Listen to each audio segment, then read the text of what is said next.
Chapter 4. Student at Carthage. Patricius was elated when he returned home. He called out to his wife, "It worked, Monica, it worked. The mayor has offered to pay for everything. How about that?" "Patricius, will he really do that? It is almost too good to be true." "Yes, I felt exactly the same way. Nevertheless, it is true." "Oh, I am so happy. How can we possibly thank the Lord for this great blessing?" "We had better first thank our benevolent Romanianus," suggested Patricius.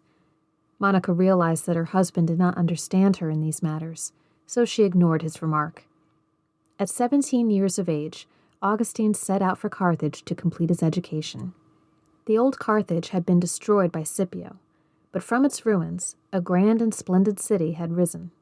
This city offered a variety of amusements that the people in Tagaste had never even imagined.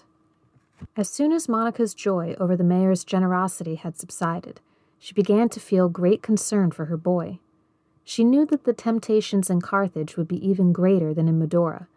Carthage had many heathen temples, including one for the great Saturn. This was just the Roman name for the terrible old Phoenician god Moloch, to whom living children were offered up as a sacrifice. There was also a temple for the mysterious Egyptian god Scarpus.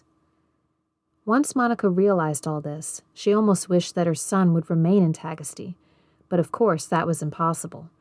Romanianus had offered to pay for his studies, and now he simply had to go to Carthage.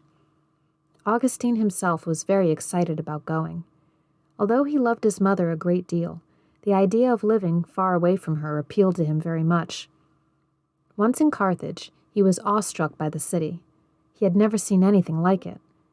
Besides a theater, there was also an odeum, a circus, a stadium, and an amphitheater. A wide scope of entertainment. Every day a new possibility. Carthage also had its Roman thermal baths, which Augustine and his friends often visited. In no time at all he had made many friends, but they were not the kind Mother Monica would have approved of. They lived only for pleasure.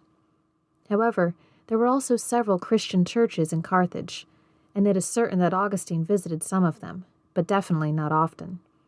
He often came in contact with different heretics. It appeared that Monica's worries were not unfounded, and she faithfully continued to pray for her son every day. There was Augustine, on his own in this woefully corrupt city of Carthage. Apart from seeking amusement, however, he did study. Indeed, he studied very hard. He had to. The mayor had not paid for him just to enjoy himself. He took his studies very seriously indeed. He had a goal. He wanted to become just as wealthy as Mayor Romanianus.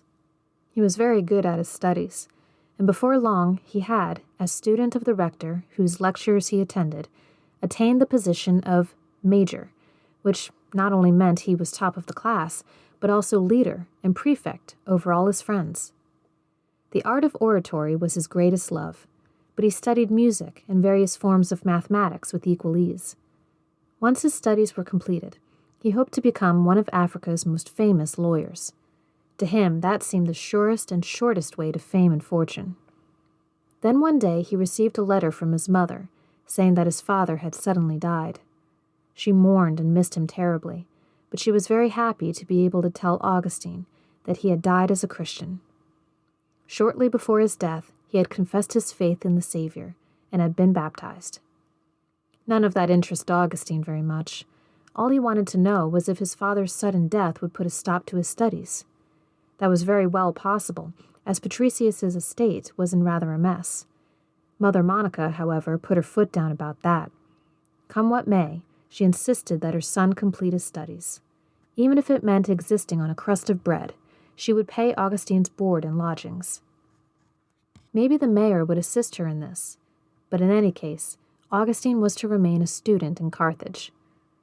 Augustine would have regretted it very much if his father's death had forced him to leave Carthage. He had just begun to feel at home and enjoy himself. And what would he do about Lepida, the friendly girl he saw frequently who always answered his courteous greeting with a lovely smile? Very discreetly, he had tried to find out more about her, and he had learned that she regularly attended the Christian church services. When he heard that, he also went to church. Not to hear the sermon, oh no. He went to see more of the lovely Lepida. Sometimes he even succeeded in finding a place near her. He would then put little notes in her hand, and they would arrange to meet somewhere.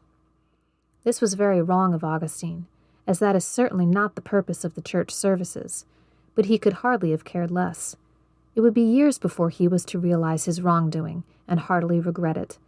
But right then, Augustine was unrepentant. After all, he studied very hard. Surely that entitled him to some fun. He would only be young once. It was a pity that his friendship with Lepida was far from being enough for Augustine. He wanted rather more than friendship, and he got it. One day he met a student who asked him to become a member of his club. "What kind of club do you mean?" asked Augustine. "I don't know of any club." "You do not know about the Club of the Immortalists?" asked the student. "Man, don't you like having fun?" "I certainly do." "Well then, you should join our club. We are called the Turnabouts. Come on, I'll introduce you." Eagerly, Augustine went with his newfound friend, who took him to what was called a wine house, where the club had a private room. When the other members heard that Augustine wanted to join the club, he was welcomed with enthusiastic cheers. They had all heard enough about him to understand that he would be just right for their club. They certainly had use for someone who was prepared to fool around and play tricks on people. They asked him if he went to church. No, he did not believe in that kind of life. He went there only to see a pretty girl he knew. That remark was greeted with shouts of laughter. He was exactly the man they wanted.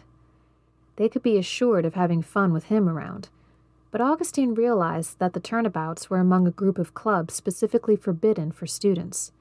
Should the prefect of police hear about it, they could be in considerable trouble. So he was to tell no one about it, not even Lepida. Augustine promised readily. He was quite prepared to promise a whole lot more if it meant that he could join this fun-loving club. It turned out that he had joined the club just in time. Tomorrow they would have a dinner party here in the room and plan a new adventure. How and what, they did not know yet, but Augustine would hear about it tomorrow. He was so excited about his club membership that he completely forgot the date he had arranged with Lepida for that night.